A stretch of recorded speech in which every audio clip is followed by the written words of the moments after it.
homens e mulheres pós-modernos padecem de alguns sintomas nas mais variadas dimensões de sua existência. Neste cenário, a obra do sociólogo Zygmunt Bauman pode nos fornecer um diagnóstico das inúmeras faces de nossa sociedade paralisada pelo medo. A série O Diagnóstico de Zygmunt Bauman para a Pós-Modernidade reflete sobre o despertar do sono da modernidade, a crença na razão e na vida administrada. Discutem a pós-modernidade em seus variados aspectos o cientista da religião Frank Uzarsky, os filósofos Franklin Leopoldo e Silva e Luiz Felipe Pondé, curador da série, e a psicanalista e professora Caterina Koltai. No programa de hoje, o cientista da religião Frank Uzarsky mostra que a religião sempre foi e continua sendo uma das dimensões essenciais na construção de sentido para os seres humanos. Ele aponta também que, hoje em dia, o fenômeno religioso ganha nova força e somos obrigados a reaprender e a repensá-lo dentro de novas condições e novas referências. Eu acho que a palavra, o termo, o conceito da pós-modernidade, independentemente da sua dificuldade de representar um conceito muito difuso,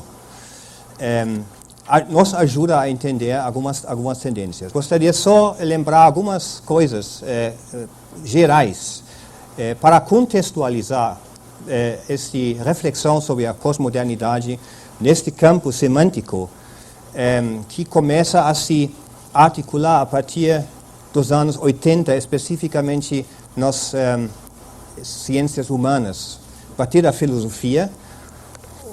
O Lyotard, o grande filósofo francês, que na verdade aplica, ele resgata uma palavra que já estava circulando e tem uma história muito mais comprida. As primeiras indicações da palavra encontram-se já no início do século século XX, onde a pós-modernidade é aplicada, por exemplo, numa obra de Arnold Toynbee, um historiador inglês que falou que a início da pós-modernidade, mais ou menos a época a partir de 1875. 1875 começa, do ponto de vista do Arnold Toynbee, a pós-modernidade. O que será essa sociedade pós-moderna a gente vai explicar melhor. Mas aqui já temos um problema, porque quando exatamente começa esta fase, esta época chamada pós-modernidade, né? Aqui tem várias datações, o mais frequentemente citado são a época entre 1970 e 1980, que significa que, além da discussão filosófica, sociológica, a pós-modernidade é um fenômeno também cotidiano que se encontra em vários outros campos sociais e do saber e da articulação humana. Por exemplo, especificamente na arquitetura. A arquitetura foi realmente um bom exemplo, porque a arquitetura pós-moderna é uma arquitetura eclética, uma arquitetura que não necessariamente que toma a liberdade de combinar estilos diferentes. E esta ideia de um conjunto de elementos que vem de várias origens é um elemento central para a pós-modernidade. Algumas das primeiras e mais contundentes manifestações do pós-modernismo apareceram na arquitetura. As formas funcionais e vazias da arquitetura modernista foram rechaçadas, e em seu lugar entrou uma estética ousada, onde diferentes estilos colidem e a forma é adotada pela própria forma. O pioneiro no estilo foi o arquiteto Robert Venturi, que estudou os edifícios e letreiros de Las Vegas, como fonte de inspiração para muitas de suas obras. Alguns exemplos notáveis da arquitetura pós-moderna incluem o edifício Sony, também conhecido como AT&T, em Nova York, a pirâmide Transamérica, em São Francisco, e o edifício Le Mille de la Gauchetière, em Montreal, no Canadá. O nome mais famoso da arquitetura pós-moderna hoje em dia talvez seja o norte-americano Frank Gehry, responsável pelo Museu Guggenheim de Bilbao, talvez a obra mais famosa do estilo. O próprio Zygmunt Bauman, ele não fala, pelo menos na sua obra mais recente, explicitamente sobre a pós-modernidade. Ele optou, a partir de 1982, para uma outra terminologia. Ele fala sobre a modernidade líquida. com relação à modernidade sólida. A discussão sobre a pós-modernidade sempre tem uma referência. A referência é a modernidade. Existe uma dicotomia, né? Na terminologia do Bauman, você tem a modernidade sólida, que seria a modernidade, e a modernidade fluida, que seria a pós-modernidade, em outra terminologia. Isso é interessante porque o Bauman faz o quê? Ele está consciente do fato de que não é uma ruptura propriamente dita entre a modernidade e a pós-modernidade. Uma das possíveis leituras da palavra pós-modernidade seria uma nova época, a época que começa depois da modernidade. A modernidade termina e depois a pós-modernidade começa. Isso seria uma época mais ou menos nova. Mas, na verdade, na leitura do Bauman e outros pesquisadores, autores, filósofos, a pós-modernidade é uma intensificação da modernidade, que tem a ver com algumas atitudes que o ser humano, o indivíduo, que é mais ou menos a vítima da pós-modernidade, desenvolve diante da modernidade tardia, para repetir que a pós-modernidade não necessariamente seria uma nova época na história humana, mas uma intensificação, uma radicalização da modernidade, onde tendências já enraizadas na modernidade começam a produzir efeitos que são diferentes daqueles que foram produzidos dentro da modernidade. O que o Zygmunt Bauman nos oferece na sua análise parece uma descrição universal, como se fosse um instrumentário analítico que vale para todas as camadas sociais e todas as sociedades. Isso seria um elemento sobre o qual temos que refletir melhor para entender que a análise que ele faz refere-se empiricamente, no primeiro momento, num tipo de sociedade que encontra-se de tipo ideal na Europa Central. Existem autores que falam que a Europa Central seria o laboratório da pós-modernidade. Nós podemos nos perguntar aqui, talvez na discussão, até que ponto a sociedade brasileira ou até outras sociedades no Oriente Médio, por exemplo, ainda ou já mostram essas tendências ou até tomaram um caminho completamente diferente, que nem necessariamente vai passar pela pós-modernidade, né? Então, a análise do Zygmunt Bauman refere-se a, vamos dizer, a nossa sociedade contemporânea ocidental e destaque alguns elementos que nos ajudam a entender também a religião. Bauman, originalmente, era um sociólogo marxista, que percebeu, a partir de um determinado momento, que a análise marxista não correspondia mais com a realidade do capitalismo tardio. Em que sentido? Para encurtar a história, é relativamente simples. Normalmente, a análise marxista, ela destaca na sua análise o mundo do trabalho, as relações entre os empresários e os trabalhadores. E descreve nossa sociedade capitalista em termos de classes sociais. O Bauman, a crítica, ou vamos dizer, o caminho que ele fez intelectualmente foi que ele percebeu que aquele que foi falado em termos de classe não necessariamente vale mais para a grande massa, porque não é mais o lugar, a classe ainda é um lugar bastante seguro. Você ganha sua identidade a partir de um lugar social, classe que tem seus hábitos, suas ideologias, seus pensamentos, seus estilos de vida, mas sempre você é uma pessoa que segue na sua identidade um padrão tradicional bastante divulgada e enraizada na modernidade.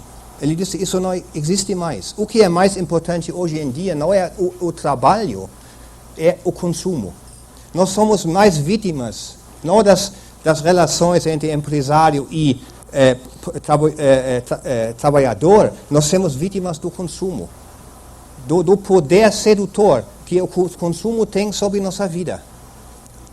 E esse consumo é uma coisa onipresente. E essa lógica do mercado, e esses padrões que o mercado nos oferece, a possibilidade de nos identificar com papéis, imagens que a propaganda e o consumo nos oferece, isso é um dos elementos chaves da nossa vida contemporânea. Eu acho que é interessante entender, antes de entrar, e eu vou fazer uma análise dupla, no sentido do possível uso da palavra da pós-modernidade. Eu vejo duas perspectivas. Uma perspectiva seria mais quando você usa o termo pós-modernidade como um termo descrito. Você descreve, você quer caracterizar a sociedade contemporânea a partir de determinados critérios que são associados à pós-modernidade. Mas existe um segundo nível. Isso é a pós-modernidade enquanto termo crítico, normativo, que sabe que a modernidade não é apenas um fenômeno social, a modernidade também é uma ideologia. Existe um projeto da modernidade, um projeto que até é exportado para outras partes do mundo. A racionalidade, a ciência como um sistema predestinado ao saber e assim por diante.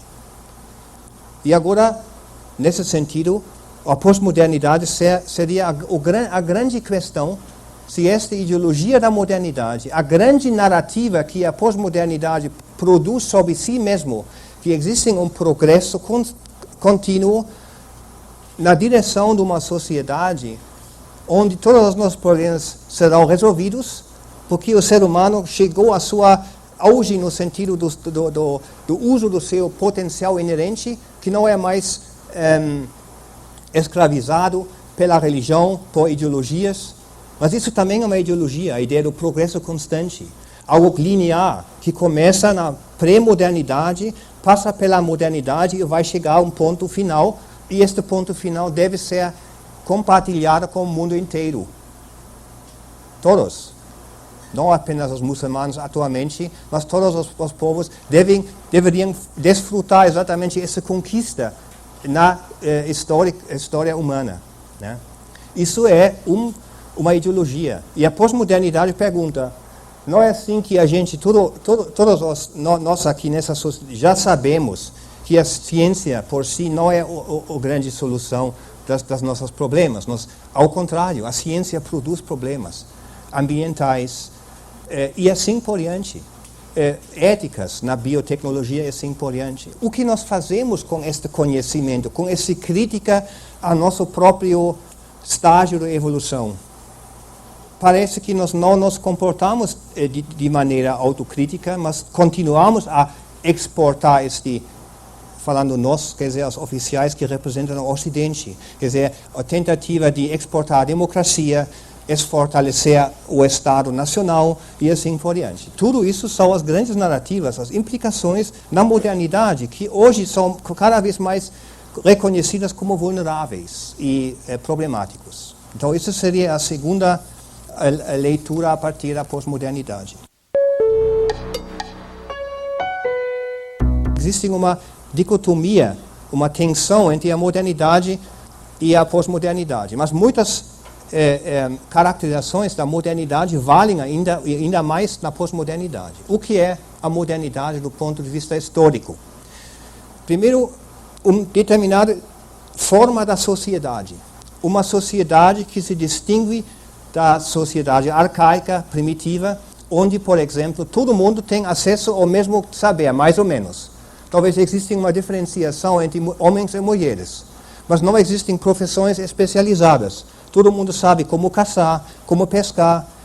Talvez exista um xamã que também, além de ser camponês ou contribui para a produção da sociedade, também tem uma determinada função especial religiosa.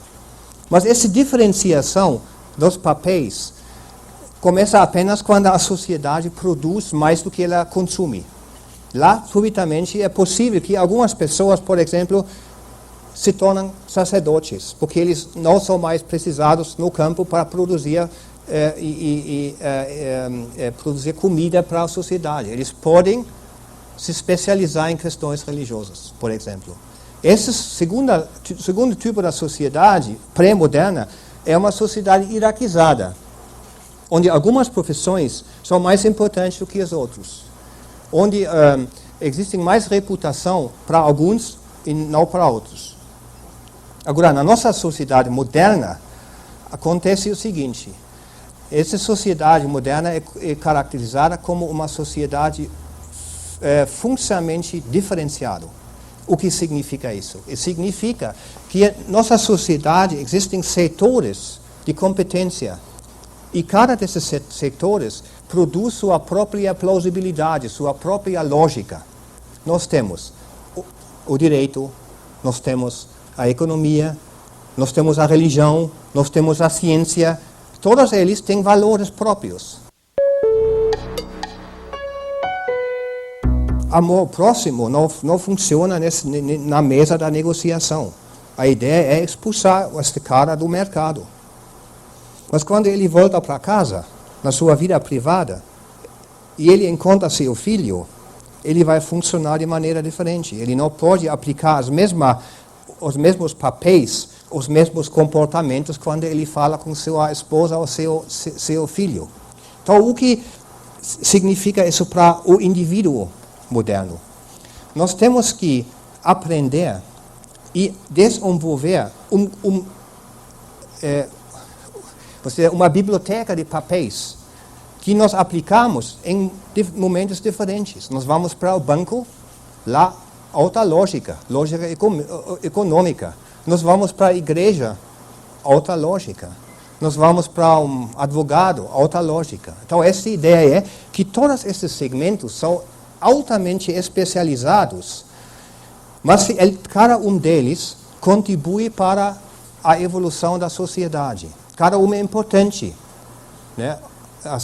A cidade não poderia existir sem direito, precisa de especialistas, né? A religião desempenha um papel, por exemplo, no sentido da educação moral, que pelo menos oferece o mínimo de responsabilidade a partir de algumas normas deduzidas da religião. Isso é mais ou menos coletivo, pelo menos nas sociedades modernas, onde uma religião normalmente domina. Agora, o Bauman diz, tudo isso vale também na sociedade pós-moderna. Mas nós temos aqui uma intensificação. Uma intensificação de que sentido?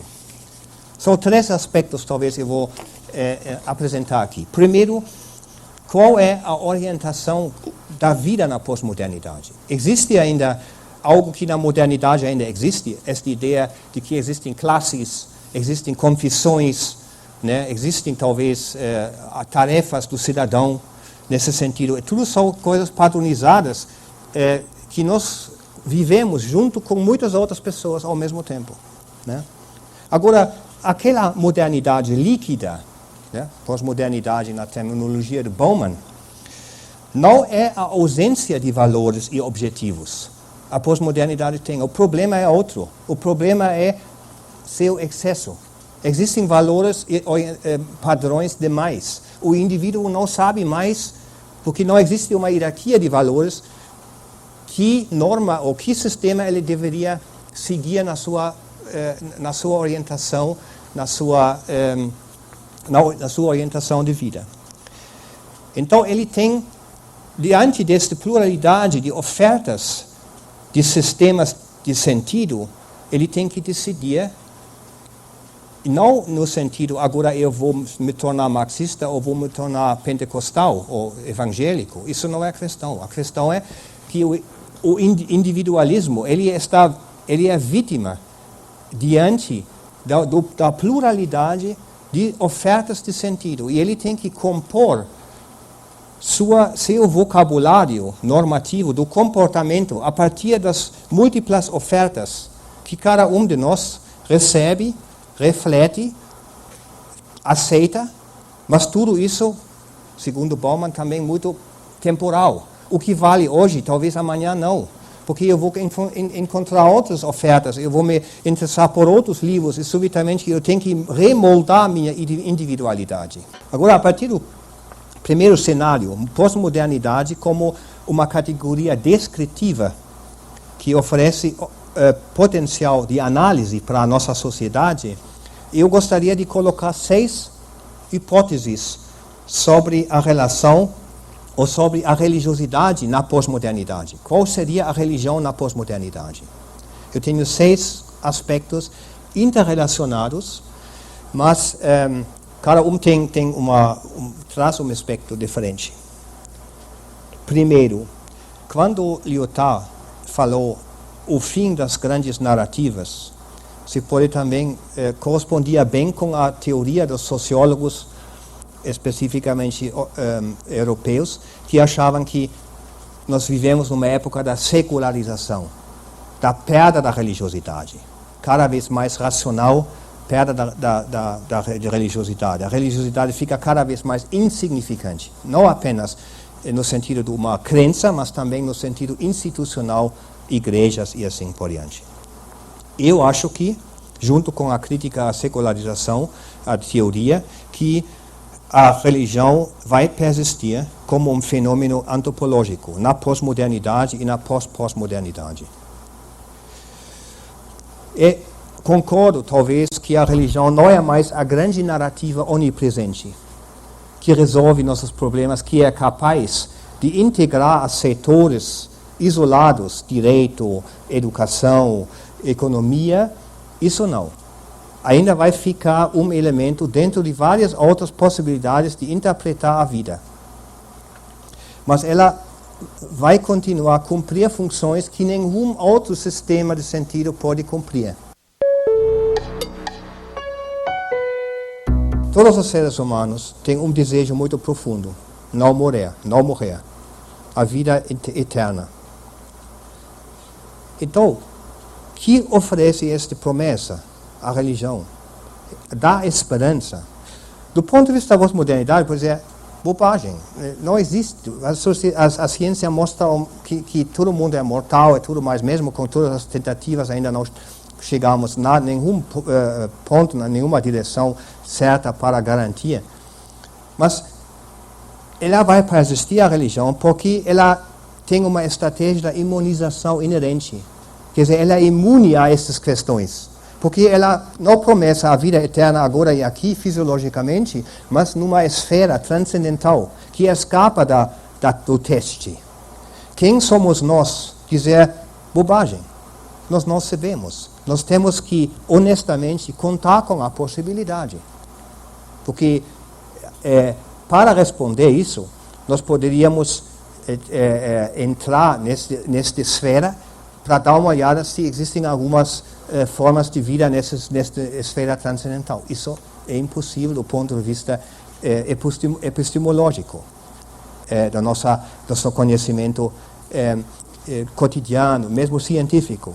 O Deus não existe, a ciência não provou, mas isso é suficiente para duvidar a existência de Deus? Não é.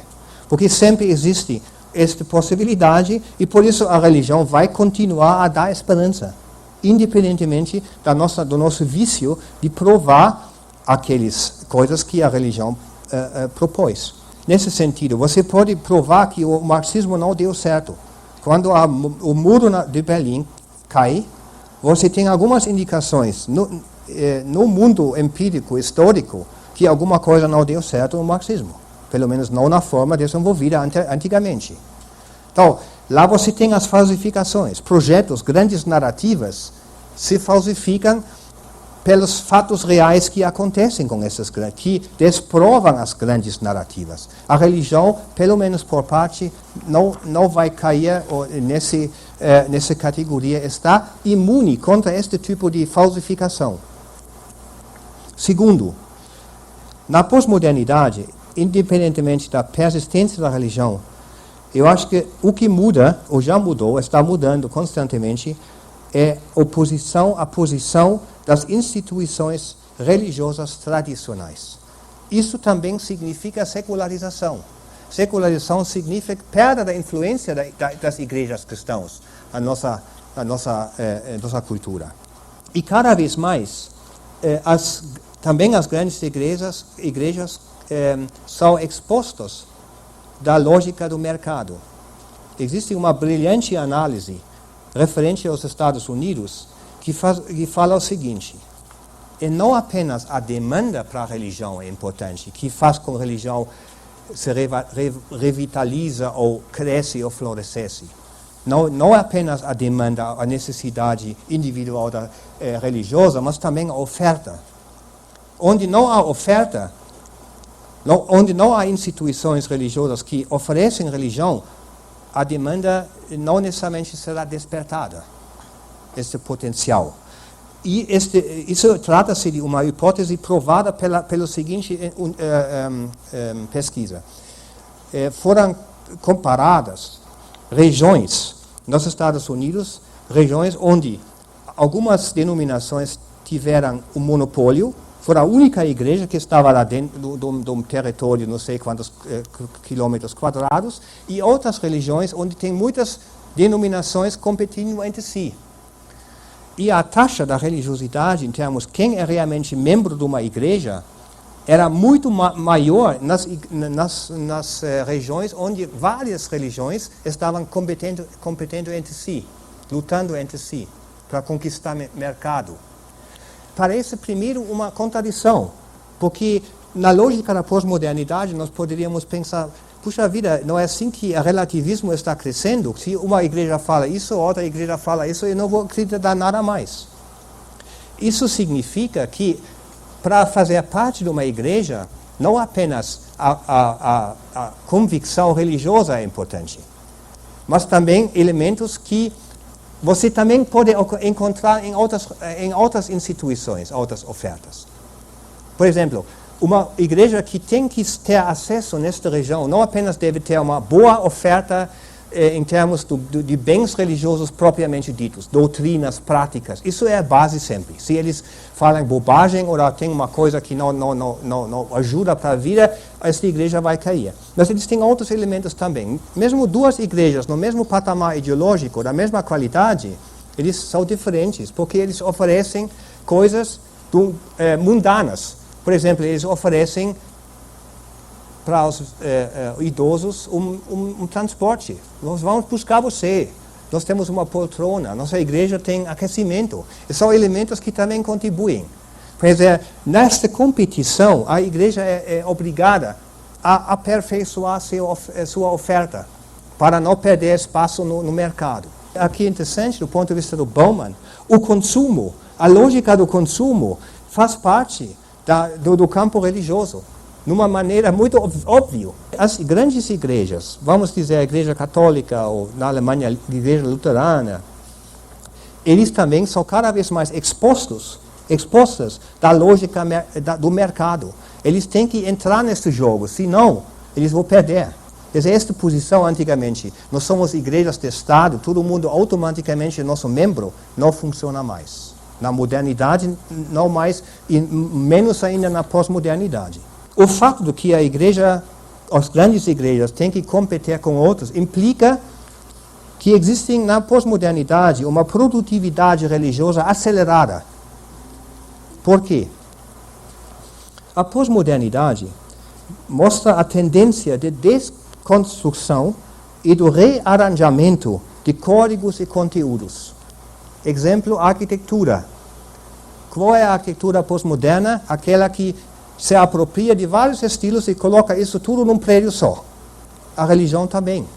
Hoje em dia, quando falamos a religiosidade pós-moderna, é uma religiosidade sincrética, eclética, a bricolage, onde pessoas, tipo religiosidade do self, começam a combinar, misturar coisas que, do ponto de vista sistêmico, não necessariamente correspondem. Hoje em dia existem pesquisas que falam que quase 50% dos brasileiros acreditam na reencarnação. Isso é uma certa tendência sincrética, porque do ponto de vista da doutrina oficial da igreja, não existe reencarnação. Mas as pessoas não têm essa noção, são convictos que eles são cristãos, independentemente da questão se eles acreditam em uma outra doutrina que não foi produzida dentro do próprio cristianismo. Mas, por exemplo, vem do budismo, do hinduísmo. Existe uma simultaneidade de estilísticas religiosas no contínuo entre fundamentalismo e individualismo radical. Não se assustem, eu vou explicar o que eu quero dizer. Vou repetir. Simultaneidade de estilísticas religiosas diferentes. Essas estilísticas podem ser associadas a um contínuo que tem dois polos extremos. Aqui o fundamentalismo, o outro lado o individualismo radical. Essas duas atitudes são possíveis soluções diante da chamada contingência, da pluralidade do sentido das opções. Qual é o fundamentalismo? Qual é o princípio do fundamentalismo? A insistência na validade exclusiva da minha oferta religiosa. Todas as outras são falsas, são do diabo, não trazem nada, só seduzem o ser humano. Quando você faz isso, você desvaloriza todas as outras ofertas. Ou você diz, essas ofertas não são ofertas reais. A única religiosidade verdadeira somos nós. Psicologicamente, quem acredita nisso não é mais atingida pela contingência, pela pluralidade. Ele tem um filtro, dizer, tudo bem, existe, mas não pode me desafiar, porque não vale, ou é perigoso. Mas existe um outro modo de conviver na pluralidade religiosa. Você tem um monte de opções, mas você vai fazer o seguinte. O vizinho que é budista, e o outro que é muçulmano, e o terceiro que vai para uma igreja pentecostal, todos eles vivem sua religião a partir da necessidade que eles têm agora. Por exemplo, se você acredita em karma, você pode dizer, cada um traz uma bagagem cultural, individual, das suas vidas anteriores.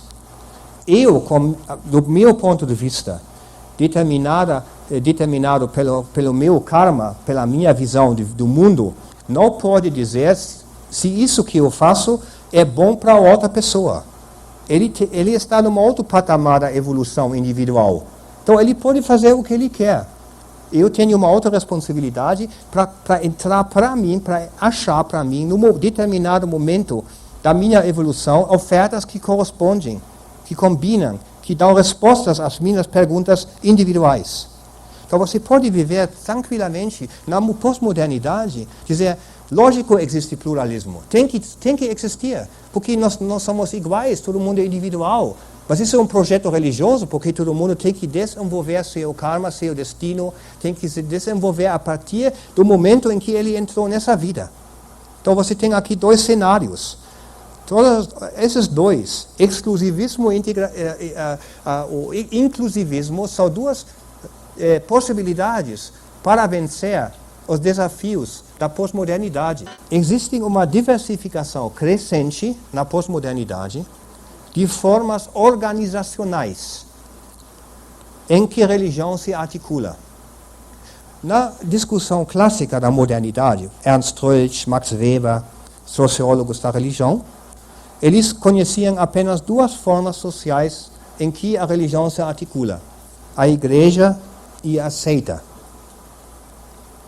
Agora não preciso entrar nessa diferenciação, mas é interessante aqui, a partir dos anos mais tarde foi reconhecido que o que acontece nos Estados Unidos, nem a igreja nem a seita é denominação, foi a terceira categoria.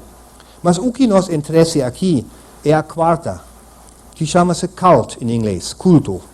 Não é uma boa palavra, mas que quer dizer, existem sempre novas religiões que ainda não chegaram, que não têm as qualidades, as características de uma seita, se fechando, criando um contramundo, e não são igrejas, pelo fato que não são universais, eles não têm este alcance como igrejas têm. Nos anos 70, interessante, paralelamente para a discussão da pós-modernidade, alguns pesquisadores começaram a diferenciar a categoria de cult, dizendo o seguinte: existem novas religiões que são quase seitas. Por exemplo, Hare Krishna, na sua primeira fase, tem muitas características que correspondem daquilo que o Weber quis dizer quando ele falou sobre as seitas. Mas existem outros fenômenos. Por exemplo, a nova era como nós podemos qualificar esta nova era?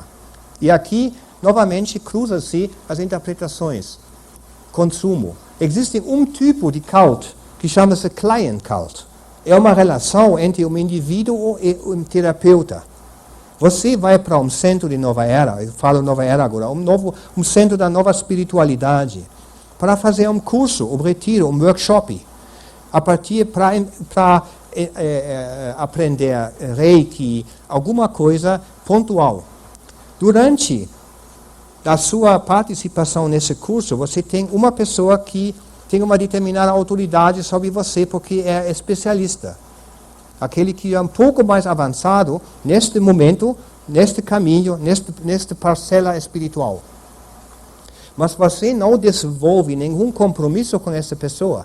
Quando o curso acaba, ou quando você acha que você teve aprendido demais, você pode sair sem nenhum problema. Não existe um vínculo emocional, nada. Mas existe uma forma mais difusa ainda, chama-se audience, público, audiência. O que isso é? É tipicamente nova era. Porque existe um mercado, pessoas que representam este mercado, que leem os mesmos jornais, a Planeta, outros determinados jornais, que se encontram pontualmente em alguns workshops. Quando o Dalai Lama vai passar pelo São Paulo agora, provavelmente muitas pessoas deles deste mercado difuso vão para lá. Mas eles não têm nenhum vínculo ainda, ou mais, com uma determinada instituição. Eles são absolutamente autônomos naquilo que eles fazem e como eles criam sua identidade religiosa. Quer dizer, isso é uma forma pós-moderna, mas é uma coexistência entre formas pré-modernas. Igrejas existem, seitas existem, mas além disso, o vocabulário instrumental, institucional, se ampliou. Existem outras formas, que são mais típicas a partir da análise do Bauman para a pós-modernidade. A transformação das atitudes diante das ofertas religiosas. Então, o que o Bauman falou? A lógica do consumo também penetra o campo religioso. Eu acho que isso mostra-se em algumas tendências concretas. Por exemplo, no budismo, né, uma religião que me interessa muito pela pesquisa que eu estou fazendo, existe um determinado tipo, chama-se Dharma-hopa, que é aquele que entrou em um determinado momento no campo budista, no budismo da Sri Lanka, por exemplo, o budismo Theravada, um determinado tipo de budismo. Depois de um determinado tempo, ele vai para um budismo tibetano. Ele ainda é budista, mas ele está fazendo um outro tipo de budismo. E no fim ele acaba ficando num templo da terra pura, budismo japonês, devocional, que não tem muitos traços particulares diferentes. Esse tipo de Dharma-hopa é alguém que não desenvolve um compromisso claro nem com uma instituição, nem com uma linha.